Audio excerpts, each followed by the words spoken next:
ప్రభు అయినటువంటి యేసుక్రీస్తు నామములో కూడి వచ్చినటువంటి మొట్టమొదటిగా దైవ సేవకులకి, అలాగే సంఘ పెద్దలకి, అలాగే యూత్ వారందరికీ, స్త్రీల వారికి, స్త్రీల సహవాసం వారికి, మ్యూజిక్ చేసిన వారికి అందరికీ నా వందనాలు తెలియపరుచుకుంటాను.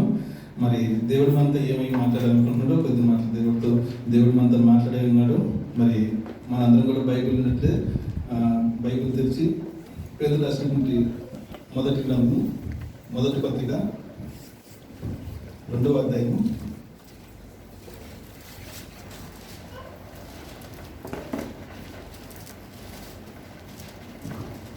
2వ అధ్యాయము 24వ వచనం ఒకసారి చూద్దాము. మనము పాపముల విషయమై చనిపోయి నీతి విషయమై జీవించినట్లు ఆయన తానే తన శరీరం ముందు మన పాపములను రాణి మీద మోసుకొనెను. ఆయన పొందిన గాయముల చేత మీరు స్వస్థత నొందిరి. హల్లెలూయా. మరి చిన్న ప్రార్థన చేసుకున్నాం. మిగిలిగా ప్రేమిస్తున్నామని చేసి నీకు నా స్తోత్రాలు చెల్లిస్తుందేవా. ఇంకో తండ్రి మీ నామని మీకు దగ్గర తండ్రి అద్భుతంగా ఆచరణకరంగా తండ్రి అయ్యా జరిపించిన విధానం బట్టి తండ్రి అయ్యా వాక్యం మంచి చేసి మీరు తండ్రి మీరు వాక్యం ద్వారా మాతో మాట్లాడమని, అలాగే తండ్రి నన్ను మీ సెలవు చట్టం పరిపోచుకొని మీరే నాతో మాట్లాడి తండ్రి నీ పిల్లలందరికీ కూడా సమయోచిత జ్ఞానంతో తండ్రి తన వాళ్ళ యొక్క హృదయంలో పనిచేందుకు నీ వాక్యం సహాయం చేయమని క్రీస్తున్నాం మీ ప్రార్థనకు సమర్పిస్తున్నాను తండ్రి. ఆమేన్. హల్లెలూయా. హల్లెలూయా. మరొకసారి చూసుకున్నాము. మనము పాపుల విషయమై చనిపోయి నీతి విషయమై జీవించినట్లు ఆయన తానే తన శరీరమందు మన పాపములను రాను మీద మోసుకొనెను. ఆ తర్వాత ఏముందండి, ఆయన పొందిన గాయముల చేత మీరు స్వస్థతను నొందిరి అన్నారు. మీరు అంటే ఇక్కడ మనందరం కూడా ఆయన పొందిన గాయాల నిమిత్తము స్వస్థపరిచాడంట. ఈ రాను మీద ఆయన ఏం చేశాడు? మన పాపాలన్నింటినీ మోసుకునేటని దేవుని వాక్యం తెలియపరుస్తుంది. ఇక్కడ పేతురు గారు తెలియపరుస్తున్న మాట, ప్రభుని యేసుక్రీస్తు మన కొరకు ఆయన ఈ ప్రాణం మీద ఏం తీసుకెళ్ళాట? మన పాపాలన్నింటినీ ఆయన భుజం మీద మోసుకొని వెళ్ళాడని దేవుని వాక్యం చదివిస్తుంది. హల్లెలూయా. హల్లెలూయా. మరి జార్జ్ బెర్నార్డ్ అనే ఒక వ్యక్తి అమెరికాలో జన్మించాడు. అతను జన్మించినటువంటి చిన్న వయసులో సమయంలో తన తండ్రి చిన్న వయసులోనే మరణించినప్పుడు యవన ప్రాయంలో ఉంటాడు. తన కుటుంబ భారం అతని మీద పడి అతను కుటుంబాన్ని పోషించుకోవడానికి అమ్మ, అక్క, చెల్లెలు ఇంకా కుటుంబాన్ని పోషించుకునే నిమిత్తం అతను తన తండ్రి లేని సమయంలో తన కుటుంబ భారాన్ని అతను తీసుకొని కొంతకాలం అలా గడుపుతున్నప్పుడు దేవుడి సన్నిధిలో అతను గడుపుతున్నాడండి. యవన ప్రాయానికి వచ్చినప్పుడు ఒకనొక సమయంలో అతను అంచెలంచెలుగా ఎదిగి దైవ సేవకుడిగా ఏర్పడడం అనేది జరిగింది. ఆ తర్వాత అతను గొప్ప రచయిత, అలాగే పాటలు రాసేటువంటి వ్యక్తిగా ప్రపంచవ్యాప్తంగా అతను రాసినటువంటి పాటలు అంతా గొప్పగా రాశాడు. అతను గరుగైనటువంటి సిలువ అనేటువంటి ఒక చక్కటి పాటని ప్రపంచవ్యాప్తంగా కూడా రిలీజ్ అయింది. చాలా పెద్ద పెద్ద చర్చలు ఇప్పుడు కూడా ఆ పాటని పాడుతూ ఉంటారు. ఆ యొక్క గరుగైన సిలువ అనే దాని గురించి అతను రాస్తూ ఒక సమయంలో అతను ఒక మాట చెప్తాడు. ఏమనంటే, ఆ పాటలో మీనింగ్ ఏంటంటే, ఒకనొక సమయంలో ఈ గరుగైన సిలువని వదిలేసి ఒక దయాకిరీటాన్ని ఆయన పొందుతానని ఒక విశ్వాసంతో ఆయన తెలియపరుస్తాడు. ఒకనొక సమయంలో ఏం చేస్తాడంట? ఒక కిరీటాన్ని పొందుతానని చెప్పినాడు. హల్లెలూయా. ఈ రోజుల్లో మనం కిరీటం పొందేదంటే మనందరికీ చాలా అవసరం. కానీ ఆయన గరుగైన సిలువని మోసడానికి మనకి ఎవరికి ఇష్టపద్ధతిగా మనం ఉండవలసి తెలియపరుస్తున్నాడు. హల్లెలూయా. ఈ గరుగైన సిలువని మనం మోస్తే తప్ప మనకి ఏం రాదండి? ఒక కిరీటం అనేది రాదు. ఆ కిరీటం ఏంటి? దేవుని యొక్క రాజ్యం. కాబట్టి ఆ గొప్ప దైవజనుడు ఏం చెప్పాడంటే, ఒక కిరీటం మనం పొందాలంటే మొట్టమొదటిగా సిలువ, గరుగైన సిలువని మనం మోయాలని చెప్తున్నాడు. అలాగే ప్రభుని యేసుక్రీస్తు కూడా తన శిష్యుల్ని ఒక మాట చెప్పాడు లూకాసు వార్తలో. ఎవరైనా సరే తను ఉపేక్షించుకొని తను వెంబడించాలంటే ఏం చేయాలన్నాడు? తన సిలువను ఎత్తుకొని నన్ను వెంబడించమని చెప్తున్నాడు. అలాగే ఇతను కూడా ఒక గొప్ప విశ్వాసంతో ఒకనొక సమయాన నేను ఒక దయా కిరీటాన్ని చూస్తానన్నాడు. ఇక్కడ ప్రభుని యేసుక్రీస్తు ఆయన తానే తన శరీరం అంతా ఏం చేశాడంటే, మన పాపముల నిమిత్తము మ్రాను మీద మోసుకొని పోయాడంట. ఈ మ్రాను మీద మోసుకొని పోయాడంటే ఏం మోసుకొని పోయాడు? మన యొక్క పాపములని కదా. ఈ మ్రాను అనేది ఎందుకు ఆయన మోయాల్సి వచ్చింది? బైబిల్లో చాలా మంది గొప్ప చరిత్రకారులు, మోషే కావచ్చు, నోవాహ్ కావచ్చు, కొంతమంది జీవితంలో ఈ మ్రాను అంటే చెట్లు కదండి. ఈ చెట్ల గురించి కొంచెం పాత నిబంధనలు కావచ్చు, కొత్త నిబంధనలు కావచ్చు అనుసంధానమైనది. అంటే ఆ రిలేషన్షిప్ అనేది ఉన్నది. మొట్టమొదటిగా దేవుడు సృష్టించిన ఈ సృష్టిలో దేవుని తర్వాత ప్రాధాన్యత అత్యధికంగా మనిషికి ఇచ్చాడండి. ఆ తర్వాత 3వ స్థానంగా చెట్లకి ప్రాధాన్యత ఇవ్వడం అనేది జరిగింది. హల్లెలూయా, హల్లెలూయా. మరి ఈ యొక్క చెట్ల గురించి మనం తెలుసుకుంటే కొన్ని చెట్లు కూడా బైబిల్లో కొంతమంది ప్రవక్తల జీవితంలో కూడా ఉన్నాయి. హల్లెలూయా. నోవా కాలంలో మొట్టమొదటిగా ఆయన ఓడను తయారు చేయమని చెప్పాడు. జల ప్రళయం వచ్చినప్పుడు, వర్షం వచ్చినప్పుడు సంభవిస్తాల్సిన దేవుడు చెప్పినప్పుడు అప్పుడు ఏం చేశారు? చెట్ల నుంచి వచ్చిన చెక్కతోనే కదండి ఓడను తయారు చేసింది ఆయన. ఓడను తయారు చేసాడు. ఆ తర్వాత వచ్చేసి అతను పవర్ని బయటికి వెళ్ళినప్పుడు బయటికి వెళ్ళేసి ఒక ఆకును తీసుకొస్తుంది. ఒలివాతను తీసుకొచ్చినప్పుడు అది కూడా ఒక చిత్తే పచ్చగా ఉండాల్సిన ఒక సందేశాన్ని వర్తమానం తీసుకొస్తుంది నోవా జీవితంలో. హల్లెలూయా. అలాగే అబ్రహాం యొక్క జీవితంలో అబ్రహాం కూడా ఒక చోట ఒక చెట్టు దగ్గర కూర్చొని నడాల్సి ఉంటుంది. ఆదికాండం 18వ అధ్యాయము, ఆదికాండం 18వ అధ్యాయము 1వ వచనం చదవండి ఒకసారి.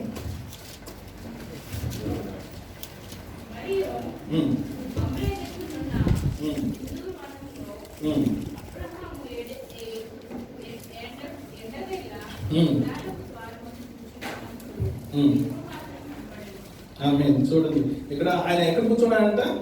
మమ్రే అనేటువంటి యొక్క ప్రదేశంలో సింధూరు వనంలో కూర్చోన్నాడు అక్కడ బైబిల్లో తెలియపరుస్తుంది. ఎందుకంటే అక్కడ మమ్రే అనే ప్రదేశంలో సింధూరు వనం అనేది అధికంగా చెట్లు అక్కడ ఉండటం వల్ల అబ్రహాం గారు అక్కడ కూర్చోనాల్సి తెలియపరుస్తుంది. అలాగే ఒకనొక సమయంలో ఫిలిప్పీకి మరి ఆయన ఒక నిబంధన చేశాడు. ఆ నిబంధన సమయంలో ఒక వృక్షాన్ని నాటి మరి అతను మరి నిబంధన చేయటం ఉంది. ఆ వృక్షం పిచ్చిల వృక్షం అనేసి బైబిల్లో తెలియపరిచినదండి. మరి అంతేకాదండి, మరి అబ్రహామే కాదు, మరి అలాగే కొంతమంది ఇంకా చరిత్రకారుల్లో మోసే జీవితంలో మనుషుని పొదల నుంచి మరి దేవుని యొక్క దూతలు మాట్లాడినప్పుడు ఎక్కడి నుంచి పొదల నుంచి కదండి మాట్లాడింది. అక్కడ కూడా ఆయన జీవితంలో కూడా కొన్ని చెట్లు అనేది కనిపిస్తున్నాయి మనకు. హల్లెలూయా, హల్లెలూయా. అలాగే మరి కొత్త నిబంధనలకు వచ్చేసరికి పొట్టి జకరియా ఆయన ప్రభు యేసుక్రీస్తుని చూడాలనుకున్నప్పుడు ఎక్కడి నుంచి చూశాడైనా వేడి చెట్టు ఎక్కి చూడడం అనేది జరిగింది. అలాగే యేసు ప్రభు గారు కూడా ఆకలిగా ఉన్నారని ఒక సమయంలో తెలియపరుస్తాడు. ఆకలిగా ఉన్నప్పుడు ఎక్కడికి వెళ్తాడు? ఆయన అంజూరు చెట్టు దగ్గరికి వెళ్తాడు. ఆ చెట్టు దగ్గరికి వెళ్ళినప్పుడు ఫలాలన్నా ఫలించుంటాయి, ఇక్కడ పచ్చగా సమృద్ధిగా ఆకులతో ఉంటాయి కానీ ఫలించే ఫలాలతో లేవు. అప్పుడు దేవుడు ఆ చెట్టుని శిక్షించడం అనేది జరుగుతుంది. హల్లెలూయా, హల్లెలూయా. మరి అలాగే ప్రకటన గ్రంథంలో కూడా మరి 22వ అధ్యాయం 2వ వచనం ఒకసారి చూడండి. అక్కడ కూడా ఒక వృక్షం ఉన్నదంట. ఆ పట్టణపు రాజు వీధి మధ్యన ప్రవహించుట ఆ దూత నాకు చూపాను. ఆ నది యొక్క ఏవలను ఆవలను జీవవృక్షం ఉండెను. ఆమేన్. ఇంకా చదవండి. అది నెలకు ఫలించుచు 12 కాకులు కాయను. ఆ వృక్షం యొక్క ఆకులు జనములను స్వస్థపరచుటకే వినియోగించును. ఆమేన్. చూడండి ఇక్కడ మొట్టమొదటిగా ఇక్కడ ఏ వృక్షం ఉన్నదని చెప్పాడు? జీవ వృక్షం అనేది దేవుని యొక్క రాజ్యం, అంటే పరలోక రాజ్యంలో ఒక వృక్షం ఉన్నదని చెప్తాడు. ఆ వృక్షం ద్వారా వచ్చి ఆకులతో ఏం చేస్తారంటే జనముల్ని స్వస్థపరుస్తుందంట. హల్లెలూయా, హల్లెలూయా. చూడండి దేవుడు కొన్ని బైబిల్లో కొంతమంది జీవితంలో చెట్లని ప్రస్తావించినాడు. అంటే వాళ్ళకి అనుసంధానంగా రిలేషన్షిప్ గా ఈ యొక్క చెట్ల గురించి ఎంత ప్రాధాన్యత అనేది బైబిల్లో తెలియపరుచున్నాడు. అలాగే ఇక్కడ మన కొరకు ప్రభువుని యేసుక్రీస్తు మ్రాను మీద మన యొక్క పాపాల నిమిత్తం ఆయన భుజాల మీద ఏం తీసుకెళ్ళాడు? మ్రాను మీద పాపాల నిమిత్తం మ్రానుతో మోసుకొనడం అనేది జరిగింది. హల్లెలూయా. మరి అలాగే మనం చూసుకుంటే యెషయా గ్రంథం 9:1 చూడండి ఒకసారి.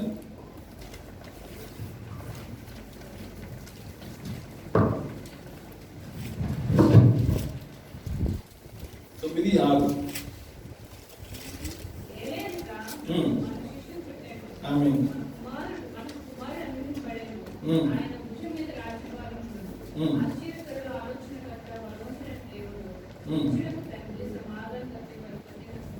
ఆమేన్. చూడండి ఇక్కడ యేసు ప్రభు ఈ లోకానికి దేనికి వచ్చాడని చెప్తారండి? మన కొరకు ఆయన మొట్టమొదటిగా మన పాపాల నిమిత్తం మ్రాను మోసుకొని వెళ్ళాడు అనేసి చెప్తున్నాడు. ఆ తర్వాత ఆయన దేని నిమిత్తం ఈ లోకానికి వచ్చాడంటే మన అందరి కొరకు రాజ్యభారం. ఈ రోజు నువ్వు నేను మన అందరం నీతిమంతులు అనేసి ఇక్కడ మనం ఉండలేదు. లోకంలో కూడా ఉన్నట్టు ప్రతి ఒక్కరు కూడా మానవాళి కొరకు ఆయన ఈ లోకానికి వచ్చాడు. ఆయన మరి లోకానికి వచ్చిన తర్వాత ఆయన ఈ దేని నిమిత్తం వచ్చాడంటే ప్రధానంగా మొట్టమొదటిగా రాజ్యభారం అనేది మోయడానికి ఆయన భుజాల మీద మోసుకుని వెళ్తున్నాడు. ఆ రాజ్యభారం అనేది మరి నువ్వు నేను చేసిన తప్పిదములు అపరాధం పాపం నిమిత్తమే ఆయన సిలువని ఆయన భుజాల మీద మోసుకుని వెళ్తున్నాడు అని చరిత్రకారుడు ఎప్పుడో యెషయా గ్రంథంలో ఈ యొక్క వాక్యం అనేది తెలియపరిచాడు. 700 సంవత్సరాల పూర్వమే ఈ మాటని మనకు తెలియపరిచి, అంటే లేఖనాల ద్వారా కొంతమంది ప్రవచనాలు ప్రవచించినారు. యేసు ప్రభు ఈ లోకంలో పుట్టక మునిపే ఆయన ఈ లోకానికి ఎందుకు ఉంచాడు అనేసి ఒక ప్రధానమైన కారణం ఏంటి అనేసి ఈ యెషయా గ్రంథంలోనూ అలాగే కొంతమంది చరిత్రకారులు కూడా పాత నిబంధనలు తెలియపరిచాడు. ఆయన ఈ లోకానికి వచ్చింది రాజ్య భారాన్ని మరి మోయడానికి వచ్చాడు. రాజ్యం ఈ యొక్క ప్రపంచంలో అంటే ఈ లోకంలో భారాన్ని ప్రభువుని యేసుక్రీస్తు లోకానికి దేవుడు మన మీద మోయడానికి రాలేదు, కానీ మన మీద ఉన్నటువంటి భారాన్ని ఆయన భుజాల మీద వేసుకోవడానికి ఈ లోకానికి వచ్చినటువంటి గొప్ప దేవుడు అనేసి లేఖనాలు తెలియపరుస్తుంది. హల్లెలూయా, హల్లెలూయా. ఇంకా చూడండి, మనము యేసు ప్రభువుని ఈ లోకానికి వచ్చాడు, ఆయన రాజ్యభారాన్ని మోయటానికి వచ్చారన్నమాట. కానీ యూదులు ఏం చేశారు? ఆయన ఒకనొక సమయంలో సమాజ మందిరంలో ఆయన మరి సమయంలో మరి వర్తమానం తెలియపరుస్తున్నప్పుడు మరి ఆయన్ని ఒకనొక సమయంలో రాళ్ళతో కొట్టాలనుకుంటారు. మరి యోహాను సువార్త 8:59 చూడండి. ఆయన ఎందుకు ఆయన్ని రాళ్ళతో కొట్టాలనుకుంటారో. కాబట్టి వారు ఆయన మీద రుగుటకు రాళ్ళు ఎత్తిరి గాని యేసు దాగి దేవాలయంలో నుండి బయటికి వెళ్ళిపోయాను. సరే అండి, చూడండి, ఆయన మీదకి ఏం చేశారంటే వాళ్ళు రాళ్ళు రువ్వడానికి, ఆ దేవాలయం ఉన్నప్పుడు ఆయన మీదకి రాళ్ళు రువ్వడానికి ఎత్తారంట. ఎందుకనేసి అంటే ఆ పై వచ్చిన ఒక మాట చదువుతుంది, 58వ వచనం. 58 అదే వచ్చి 59 తర్వాత 58 పైన. యేసు అబ్రహాము పుట్టక మునిపే నేను ఉన్నానని మీతో నిశ్చయముగా చెప్పుచున్నాను. ఆమేన్. చూడండి, ఎందుకు యూదులకి మొట్టమొదటిగా ఏం ఫాలో అవుతారు? వాళ్ళు పాత నిబంధన గ్రంథాన్ని ఫాలో అవుతారు.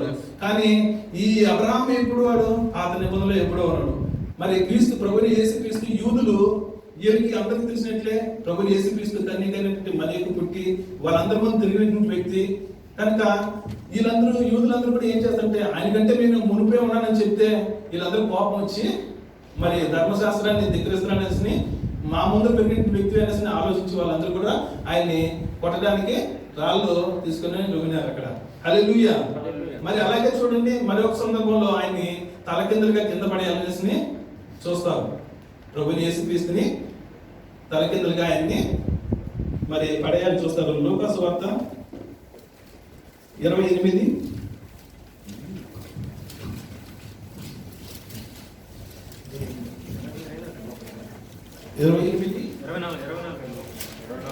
సారీ, లూకా సువార్త 4:28.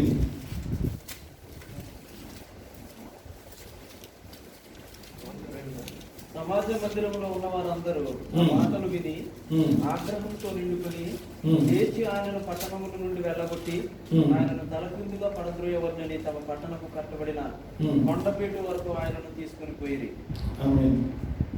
చూడండి, ఆయన మొట్టమొదటి ఎక్కడ తీసుకెళ్ళారంట? ఆయన మీద కోపించుకొని కొండపేట వరకు ఆయన్ని తీసుకెళ్ళి తలకిందులుగా అతన్ని పడేయాలని చూశారంట. ఎందుకు నిమిత్తం ఆ విధంగా చేయాలనుకున్న వాళ్ళందరూ ఆయన ప్రసంగం చేస్తూ మరలా ఒకసారి ఆయన ప్రస్తావించి ఏమన్నాడంటే, గుడ్డి వారి కొరకును మరి కంచూపు లేని వారి కోసం మరి కుష్టి వారిని మరి స్వస్థపరచడానికి యెషయా గ్రంథం 61 వచ్చిన మరి అధ్యాయంలో తెలియపరిచిన విధంగా ప్రవచనం నెరవేర్చడానికి ప్రభువుని యేసుక్రీస్తు లోకానికి వచ్చాడని వర్తమానాన్ని తెలియపరుస్తూ మరి కుష్టి రోగుల్ని అలాగే గుడ్డి వారిని మరి స్వస్థపరుస్తూ ఆయన ఆ విధంగా తెలియపరుస్తూ కూడా ఆ విధంగా చెప్పినప్పుడు వాళ్ళందరికీ మరొకసారి కోపం వచ్చి యూదులందరూ కూడా ఏం చేయాలనుకున్నారు? అతన్ని కొండపేట వరకు పైకి తీసుకెళ్ళి మరి కిందికి వదిలేస్తే తల పగిలి చనిపోతాడు అనే ఆలోచనతో ఆయన మరొకసారి అతన్ని చంపేయాల్సిన ఆలోచన కలిగినటువంటి వ్యక్తులు చూడండి. ఆయన ఈ లోకానికి ఉంచాడు. అనేక మంది ఇంతకుముందు నేను చెప్పినట్లు కొంతమంది మరి చరిత్రకారులలో యొక్క జీవితంలో చెట్ల గురించి అనుసంధానం కలిగి ఉన్నది. అలాగే ప్రభువు యేసుక్రీస్తు కూడా రాను మీద మన పాపాల నిమిత్తం ఆయన భుజాల మీద మోసుకుంటూ వెళ్ళాడనేసి పేతురు గారు తెలియపరిచే పేతురు రాసిన పత్రికలో మరి ఆయన పుట్టుకల నుంచి కూడా ఏ విధంగా ఉందనేసి మనం తెలుసుకుంటే యెషయా గ్రంథము 53వ అధ్యాయము 2వ వచనం చూడండి ఒకసారి.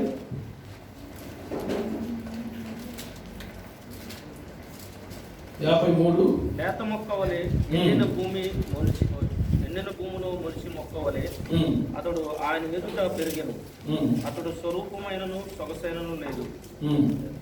మనం అతనిని చూచి అపేక్షించినట్లుగా అతని యందు స్వరూపమేమీ లేదు. అతడు తృణీకరింపబడిన వాడు ఆయన, మనుషుల వలన విసర్జింపబడిన వాడు ఆయన. చూడండి, ఇక్కడ యేసుప్రభు ఎలా ఉన్నాడు అసలు మొట్టమొదటిగా చెప్పాను. లేత మొక్క వలె ఎండిన భూమిలో మొలిచినటువంటి మొక్క వలెనను అతడు ఆయన ఎదుట పెరుగును అనేసి ఉన్నది. ఆయన జీవితంలో ఆయన పుట్టి గురించి మనం ఆలోచన చేస్తే ఆయన లేత మొక్క వలె ఆయన పుట్టి గురించి కూడా ఉన్నాడు. చూడండి, ప్రభువైన యేసుక్రీస్తు లోకానికి మొట్టమొదటిగా పుట్టినప్పుడు మరి ఎక్కడ పుట్టాడండి? ఆయన పశువుల పాకలో తొట్టిలో పుట్టాడు. అవునా? మరి ఆ పశువుల పాకలో పుట్టినప్పుడు, మరి ఆ తొట్టిలో పుట్టినప్పుడు ఆయన ఒక తొట్టి అనేది ఒక మరి చెక్కతో తయారు చేసింది. పూర్వకాలంలో చెక్కతో ఉపయోగించేటువంటిది మరి ఎక్కువగా ఉండేది. మరి ఆ పశువుల పాకలోకి వచ్చినప్పుడు మరి మరియమ్మ గారు అలాగే యేసు గారు అక్కడికి ఒకనొక సమయంలో అక్కడికి వచ్చినప్పుడు, పశువుల పాకలోకి వచ్చినప్పుడు ఆయన మరి జన్మించినప్పుడు ఆయన ఎక్కడ పెట్టాలనుకున్నప్పుడు మరి ఆ తొట్టిలో పెట్టడం అనేది జరిగింది. హల్లెలూయా, హల్లెలూయా.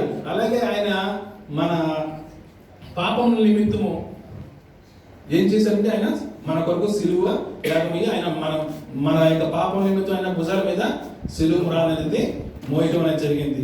ఒకనొక సమయంలో మరి శిష్యులు మరి ఓడ మీద వెళ్తాడు. ఆయన సముద్ర మార్గంలో ఓడ మీద కూర్చుని అమరాన్ అంటే ఆ ఓడ యొక్క చివరి భాగాన్ని కూర్చొని నిద్రిస్తూ వెళ్తూ ఉంటాడు. మరి ఆయన జీవితంలో చూసుకుంటే ఆరంభం నుంచి కూడా ఇప్పటి వరకు ఆయన జీవితంలో కూడా మరి మొక్కలతో అంటే చెట్లతో అనుసంధానంగా కలిగి ఉంటున్నటువంటి విధానం. హల్లెలూయా.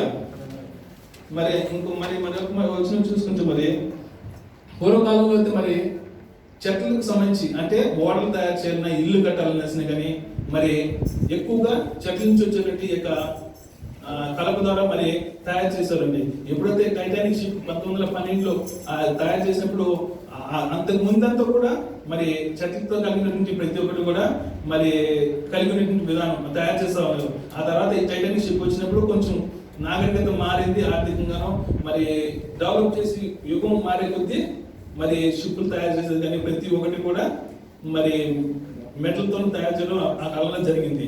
హల్లెలూయా.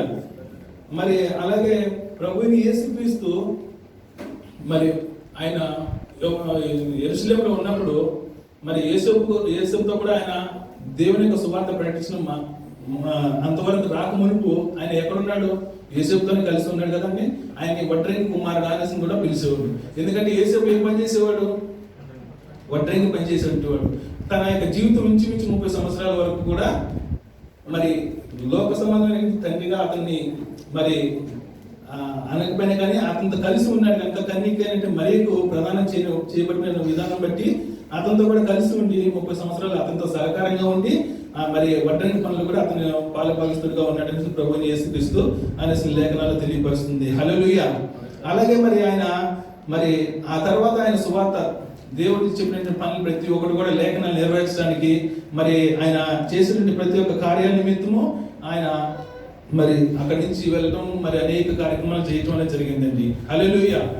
మరి అదేవిధంగా ఒక మరి రోమన్ చక్రవర్తి ఒక రాజు ఒకనొక సమయంలో ఒక ముసలి వ్యక్తి బయట కూర్చుంటే అతను బయటకు వెళ్తున్నప్పుడు ఒక మాట అన్నాడు, మీ వడ్రంగి కుమారుడు అంటే వడ్రంగి పనిచేస్తుంటే యేసు కుమారుడు ఏం చేస్తున్నాడు అంటే మరి అతను అంటాడు ఒక చక్కటి మాట, ముసలాయనే కానీ రాజుకి భయపడకుండా కానీ మరి ధైర్యంగా ఒక మాట అంటాడు, నీలాంటి గర్విష్ఠులకి సమాధులు సిద్ధపరచడానికి మాలాంటి దీనుల కొరకు దేవుని యొక్క రాజ్యంలో భవనాలు సిద్ధపరచడానికి వెళ్ళాడనేసి ఆ రాజుతో చెప్తాడు. ఆ తర్వాత అతను తిరిగి రాలేదు, అక్కడే చనిపోయినసి చరిత్రకారులు తెలియపరిచిన విధానం అది. హల్లెలూయా, హల్లెలూయా.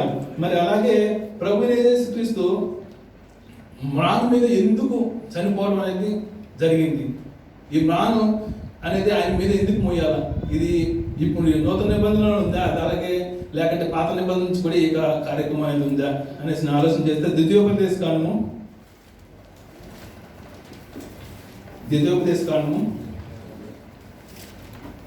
21వ అధ్యాయము 22వ వచనం.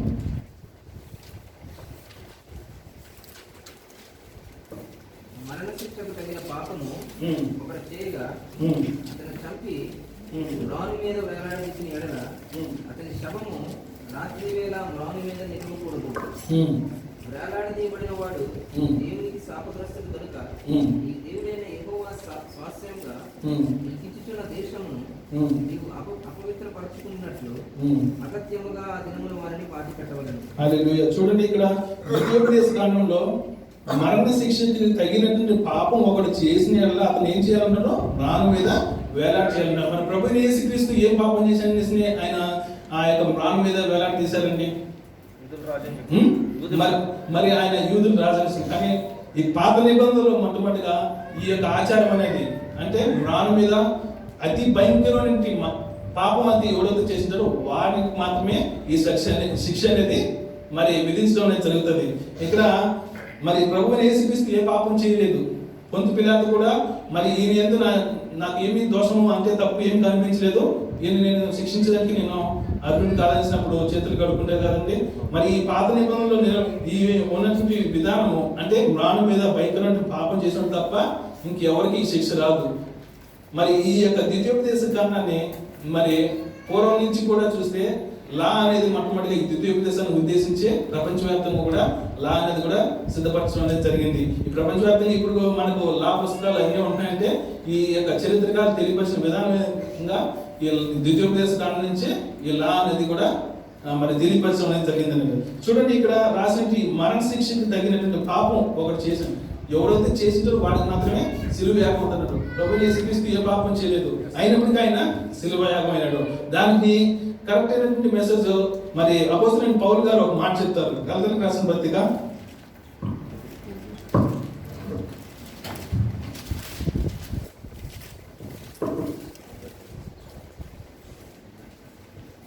3వ అధ్యాయము 13వ వచనం చూడండి సార్. ప్రభువైన యేసుక్రీస్తు ఎందుకు సిలువ యాగం అవ్వాల్సి వచ్చింది? విశ్వాసము వలన మనకు లభించినట్లు అబ్రహాము పొందిన ఆశీర్వచనము క్రీస్తు యేసు ద్వారా అన్ని జనులకు కలుగుటకై క్రీస్తు మన కోసము శాపమై మనలను ధర్మశాస్త్రం యొక్క శాపం నుండి విమోచించెను. ఆమేన్. చూడండి, ఇక్కడ క్రీస్తు మన కొరకు ఏం చేశాడంట? మొట్టమొదటిగా శాపమైనాడంట. మనల్ని ధర్మశాస్త్రం యొక్క శాపం నుంచి విమోచించటకు ఇందుని గురించి మ్రాను మీద వేలాడేసిన ప్రతి వాడును శాపగ్రస్తుడు అని రాయబడి ఉన్నది. చూడండి, ఇక్కడ పాత నిబంధనలో రాసినటువంటి ఈ వాక్యాన్ని మరి కొత్త నిబంధనలో అపోస్తలుడైన పౌలు గారు ఇక్కడ తెలియపరిచాడు. ఎందుకు మీద తెలియపరిచాడు? మొట్టమొదటిగా ప్రభువైన యేసుక్రీస్తు ఏమైనంట? శాపమైనాడంట. ఆ తర్వాత ధర్మశాస్త్రాన్ని శాపం నుంచి విమోచించాడు. అంటే ధర్మశాస్త్ర లేఖనాల్లో అనేక మంది చరిత్రకారులు తెలియపరుస్తున్నారండి. లేఖనాలు నిర్వహించడానికి ఈ లోకానికి ప్రభువైన యేసుక్రీస్తు వచ్చాడు, కానీ లేఖనాలను కొట్టివేయడానికి ఎక్కడ కూడా యేసుక్రీస్తు రాలేదని స్పష్టంగా తెలియపరచాడు. అందునిమిత్తే మరి మన మీద ఉండాల్సిన పాపం, మన మీద ఉండాల్సిన అపరాధం, మనం అందరం కూడా ఒక్కొక్క సిలువ మీద ఒక్కొక్కరు వేలాడాల్సినటువంటి ఆ యొక్క సిలువ భారాన్ని అంతా కూడా ఆయన ఏమైనాడో శాపమై ఆ శాపాన్ని అంతటిని కూడా ధర్మశాస్త్రాన్ని నెరవేర్చడానికి ఈ లోకానికి వచ్చి లేఖనాల నిమిత్తం నెరవేర్చి ప్రభువైన యేసుక్రీస్తు ఆ యొక్క శాపం అనేటువంటి ఆ మ్రానుని మోసుకుంటూ వెళ్ళాడని మరి అపోస్తలుడైన పౌలు గారు తెలియపరుస్తారు. అలాగే చూడండి, మరొక చోట కూడా మరి తెలియపరుస్తారు అపోస్తలుడైన పౌలు గారు గలతీయులకు రాసిన పత్రిక 2వ కొరింథీయులు అండి, 2వ కొరింథీయులు రాసినటువంటి 2వ కొరింథీయులు 5:21 చూడండి ఒకసారి. ఎందుకనగా మనం ఆయన యందు దేవుని నీతి అగునట్లు పాపమెరుగని ఆయనను మన కోసము పాపంగా చేశాను. చూడండి, ఇక్కడ ఏం చెప్పాడు? ఎందుకనగా మనం ఆయన యందు దేవుని నీతి అగునట్లు పాపం ఎరుగని ఆయన మన కోసం ఏం చేశాట? పాపంగా చేశాట. ఆయన ఎందు ఏమి పాపం లేదు, ఏ దోషం లేదు, అయినప్పటికీ ఎవరి కోసం చేశాట? మనందరి కోసం.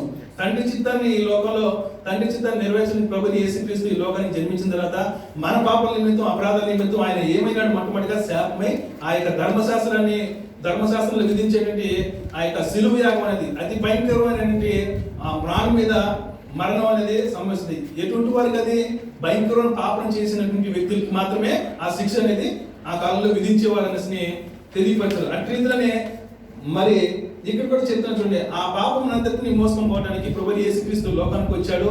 ఆయన మన కొరకు మన కోసము పాపముగా చేశాడు. అది ఎవరు చేసి దేవుడు చెప్తున్నాడు. అపోస్తలుడైన పౌలు గారు తెలియపరుస్తుంది ఈ మాట. హల్లెలూయా. చూడండి, ఆయన మరి మన కొరకు ఇంత త్యాగం చేయాల్సిన అవసరం ఏమున్నది ఆయనకి? ఈరోజు నువ్వు నేను ప్రతి ఒక్కరూ ఒక్కొక్క చోట ఒక్కొక్క మానం మీద మనం అందరం కూడా వేలాడేయాల్సినటువంటి వ్యక్తులు. ఎందుకంటే లోకంలో అంతా కూడా ఏముంది? దుర్నీతి, పాపం మరి అంతా ఉంది. ఈ రోజు మనం ఏదో గొప్పవారం అనేసి ఆయన మనకు రక్షణ కలిగి మనం అందరం కూడా సంతోషంగా ఉంటున్నాం కదా. మనం అంతా ఏదో గొప్పవారం ధనికులమనో మనకు రక్షణ కలిగిందా? లేదు కదండి. మన కొరకు ఆయన ఏం చేశాడు? శాపమై సిలువయాగమై మరి మన పాపం నిమిత్తం ఆయన ఆ మ్రాను మీద వేలాడి ఆయన చిందించిన రక్తం ద్వారా మనకు రక్షణ అనేది ఈ లోకానికి వచ్చిందని లేఖనాల్లో మరి తెలియపరుస్తానండి. హల్లెలూయా, హల్లెలూయా. మరి అలాగే చూడండి, ప్రభువు యేసుక్రీస్తు జీవితంలో మరి ఒకనొక సందర్భంలో 3 చెట్లు ఉంటాయి. ఆ 3 చెట్లు వచ్చేసి ఒకనొక సందర్భంలో ఒక ఉదాహరణగా ఎగ్జాంపుల్గా చెప్తానండి. ఒక 3 చెట్లు అనుకుంటాయంట. ఏమనేసి, నేను అతి గొప్ప కుటుంబంలో అంటే రాజులుగా ఉన్నటువంటి వారి ఇంట్లోనో మరి నేను ఒక చక్కగా అంటే వాళ్ళు దాచి పెట్టుకునే డ్రాయింగ్ ట్రే ఉంది కదండి, మరి నేను బీరువాల టైప్లోనో లేకుంటే డ్రాల్ టైప్లోనో ఆ విధంగా నేను గొప్ప గొప్ప వారి ఇంట్లో మరి వజ్రాలు వైఢూర్యాలు దాచి పెట్టుకునే ఒక బాక్స్ లాగా నేను ఉండాల్సిన ఒక చెట్టు అనుకుంటుందంట. మరో చెట్టు అనుకుంటుంది, నేను ప్రపంచంలో అతి గొప్ప కుబేరులైన వ్యక్తుల్ని సముద్ర మార్గంలో షిప్ రూపంలో నేను అభివృద్ధి తీసుకోవాల్సి అనుకుంటుందంట. మరొక చెట్టు వచ్చేసి మరి నేను ఎత్తైనటువంటి ప్రదేశంలో నేను గొప్పగా అందరికి కనిపించే విధంగా ఉండాల్సి అనుకుంటుందంట. మరి మొట్టమొదటి అనుకున్న చెట్టు మరి ఆ చెట్టు అనుకున్నది ఏమని? గొప్ప రాజుల యొక్క ఇంట్లో నేను వజ్రాలు వైఢూర్యాలు దాచిపెట్టే యొక్క బాక్స్ గా నేను ఉండాల్సి అనుకుంటుందంట. ఒకనొక సమయంలో ఆ చెట్టుని కట్ చేసేసి మరి ఆ చెట్టుని కట్ చేసిన తర్వాత చెక్కల ద్వారా ఒక చిన్న తొట్టిలాగా తయారు చేస్తారు. ఆ తొట్టిని తీసుకొచ్చి పశువుల పాకలో పెడతారు. ఆ పశువుల పాకలో పెట్టినప్పుడు అందులో గడ్డిని, ఎండి గడ్డి, పచ్చి గడ్డి వేయటం అనేది జరుగుతుంది. అప్పుడు ఆ చెట్టు అనుకుందంట, నేను ఎక్కడో అంతఃపురంలో ఉండాలనుకున్నానే, రాజుల యొక్క ఇంట్లో ఉండాలనుకున్నానే, నన్ను ఎత్తుకొచ్చి పశువుల పాకలు తీసుకొచ్చేసరి అనేసి బాధపడుతున్న సమయంలో మరి ఆ సమయంలో ప్రభువుని యేసుక్రీస్తు ఆయన పశువుల పాకలో జన్మించినప్పుడు అతన్ని తీసుకొచ్చి ఆ త్రొట్లో పెట్టారంట. ఆ త్రొట్లో పెట్టినప్పుడు ఆ చెట్టు త్రొట్టు అనుకుందంటే ఇదేదో చిన్న పోన్లే, ఈ యొక్క గడ్డిని, ఎండి గడ్డిని, పచ్చి గడ్డిని పెట్టేదాని బదులు ఒక చిన్న పిల్లని నేను పెట్టని చెప్పి సంతోషపడిందంట. ఆ సంతోషపడిన సమయంలో మరి గొర్రెలు కాసినట్టు గొర్రెలు మరి అక్కడికి వచ్చారు కదండి. వచ్చి ఏం చేశారు? అక్కడ ప్రభువుని యేసుక్రీస్తు లోకరక్షకుడు జన్మించాడు, ఈయన నిజమైన దేవుడు అని చెప్పి గట్టిగా కేకలు వేస్తూ అక్కడికి వచ్చినప్పుడు ఆ తొట్టు అనుకుందంట, నేను రాజుల్ని ఇంట్లో నేను ఉండాలన్నా కానీ రాజుల కంటే మించినటువంటి గొప్ప వ్యక్తి, లోక రక్షకుడు అంటే ప్రభువుని యేసుక్రీస్తు ఆ తొట్టులో ఉండాల్సిన ఆ పిల్లవాడు ఇక్కడ ఉండాల్సిన ఎంతో సంతోషపడిందంట. అలాగే మరొక చెట్టు అనుకుంది, ఏమనుకుంది? సముద్ర మార్గంలో పెద్ద పెద్ద గొప్పవారు షిప్లో అటు ఇటు తిప్పాల్సి అనుకుందంట. ఆ మొక్క అనుకున్నప్పుడు దాన్ని కూడా తయారు చేసి ఒక చిన్న ఓడ తయారు చేసినప్పుడు అక్కడ మరి చేపలు పట్టేవారు ఆ సముద్ర మార్గంలో తీసుకెళ్లి చేపలు పట్టుకునేవారంట. ఒకనొక సమయంలో యేసు ప్రభు యొక్క శిష్యులను అలాగే ఆ సముద్ర మార్గంలోకి వెళ్ళినప్పుడు భయంకరమైన ప్రళయం అనేది ఏర్పడుతుంది. అప్పుడు వాళ్ళందరూ భయపడినప్పుడు ఏం చేస్తారు? యేసు ప్రభు సముద్రంలో నడుచుకుంటూ ఆ ఓడ దగ్గరికి వస్తాడు. అప్పుడు అనుకుంటారంట, ఏమనేసి ఆ యొక్క ఓడ చిన్నదైనటువంటి ఓడ చూసి, నేను ఈ చేపలు పట్టిన వాళ్ళకి వీళ్ళందరి మీదకి ఎక్కుతున్నా, నా మీదకి ఎక్కుతున్నా చేస్తున్నారు, కానీ మరి ఈయనైతే సముద్రంలో నడుచుకుంటూ వచ్చి ఈ ప్రళయాన్ని అంతటిని ఆపాడనేసి ఎంతో సంతోషపడిందంట ఆ యొక్క ఓడ అనేది. అలాగే మనం చివరిగా చూసుకుంటే ఎత్తైన ప్రదేశంలో ఇంకొక చెట్టు ఉంటుంది. ఏమని? ఎత్తైనటువంటి కొండపైన ఎత్తైన ప్రదేశంలో ఆ చెట్టు అనేది నేను ఉండాలా, అందరూ నా వైపు చూడాలని అనుకుందంట. ఒకనొక సమయం వచ్చినప్పుడు యేసు ప్రభుని మరి సిలువ వేయాలనుకున్నప్పుడు మరి రోమన్ సైనికులు వచ్చేసి ఆ చెట్టును తీసుకువచ్చేసి ఆ చెట్టు యొక్క సమయం వచ్చినప్పుడు ఏమైందంటే మరి కట్ చేసి సిలువుగా తయారు చేసి మరి ఆ సిలువుని ప్రభువుని యేసుక్రీస్తు భుజాల మీద మోపి కల్వరిగిరికి తీసుకుని యెరూషలేము యొక్క ఆ యొక్క వీధుల్లో అతని మీద భారం మోపి కల్వరిగిరిలో మరి కపాలం అనే స్థలం పైకి అక్కడ తీసుకెళ్లి ఆ సిలువు మీద మొట్టమొదటిగా ఏం చేస్తుంటే యేసు ప్రభువుని మేకులతో గుచ్చారు, మేకులతో కొట్టారు. ఆ సమయంలో ఎవరైనా కానీ మేకులతో కొట్టినప్పుడు భయంకరం కేకలు వేస్తూ అక్కడ వారిని దూషించి చేసేటట్టు వారు, ఎందుకంటే ఆ యొక్క బాధను తట్టుకోలేదు. కానీ ప్రభువుని యేసుక్రీస్తు ఏమీ నోరు తెసి ఆయన మాట్లాడలేదు. హల్లెలూయా.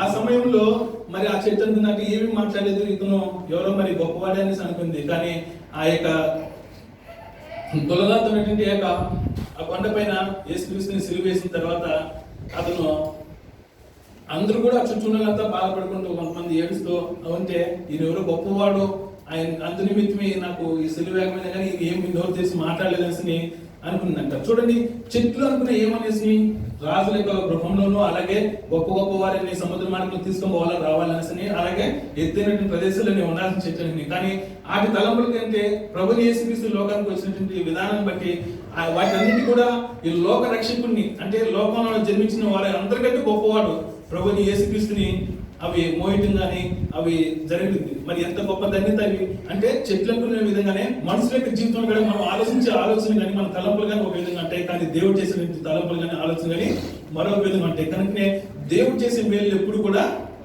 మరి మర్చిపోకూడదు.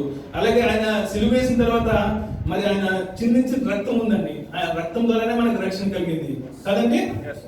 హల్లెలూయా. మరి ఎఫెసీయులకు రాసిన పత్రిక 12వ వచనం చూడండి, 2:12 వచనం. ఆ కాలమందు ఇశ్రాయేలుతో పౌరులు కాక పరదేశులను, వాగ్దాన నిబంధనలు లేని పరజనులను, నిరీక్షణ లేని వారును, లోకమందు దేవుడు లేని వారిని ఉండి క్రీస్తుకు దూరస్థులై ఉంటుందని వీరు జ్ఞాపకము చేసుకుని అయినను మునుపు దూరస్థులైన మీరు ఇప్పుడు క్రీస్తు యేసునందు క్రీస్తు రక్తము వలన సమీపస్థులై ఉన్నారు. హల్లెలూయా. చూడండి, ఇక్కడ మొట్టమొదటిగా ఏం చెప్తున్నా, ఆ కాలం మంది ఇశ్రాయేలులో సహపౌరులుగాను కాక పరదేశులను, వాగ్దాన నిబంధనలను లేని ప్రజలను, నిరీక్షణ లేని వారిని, లోకమందు దేవుడు లేరనేటువంటి వారు. అంటే లోకంలో మనం అందరం కూడా అంటే కొన్ని సందర్భంలో మనం బాధ ఇబ్బంది కలిగినప్పుడు దేవుడు ఎక్కడున్నాడు, దేవుడు అన్యాయస్తుడు అనేసి కూడా లోకాసరంగా మనం ఎన్నోసార్లు అనుకుంటాం. ఇక్కడ ఆ సందర్భంలో అంటే చూడండి, ఇక్కడైతే దేవుడు లేరనేటువంటి వారు క్రీస్తుకు దూరస్తులు. అంటే ఎవరైతే దేవుడిని నమ్ముకున్న ప్రభుని యేసుక్రీస్తుని నమ్మకున్నటువంటి వారు ఏం చెప్తున్నారు, ఇవన్నీ పైన రాసినటువంటి అందరూ కూడా ఏం చెప్తారు, దూరస్తులు ఏమన్నారు, వాళ్ళందరినీ జ్ఞాపకం చేసుకున్నారంట. అపోస్తలుడైన పౌలు గారు తెలియపరుస్తారు, జ్ఞాపకం చేసుకుని ఆయనను మునుపు దూరస్తులైన అంటే మునుపోతే ఎవరైతే రక్షణ లేకుండా జీవించే వ్యక్తులు ప్రభుని యేసుక్రీస్తు ఆ సిలువ యాగం అవ్వక ముందు ఆయన చిందించుకున్న రక్తము, ఆ రక్తం ముందు ఎవరైతే యేసుక్రీస్తుని నిజమైన దేవుడు నమ్మకమైనటువంటి వ్యక్తులు ఎవరైతే ఉంటారో వాళ్ళందరూ గురించి ఒక మాట చెప్తున్నాడు. ఏమంటారు చూడండి మరొకసారి,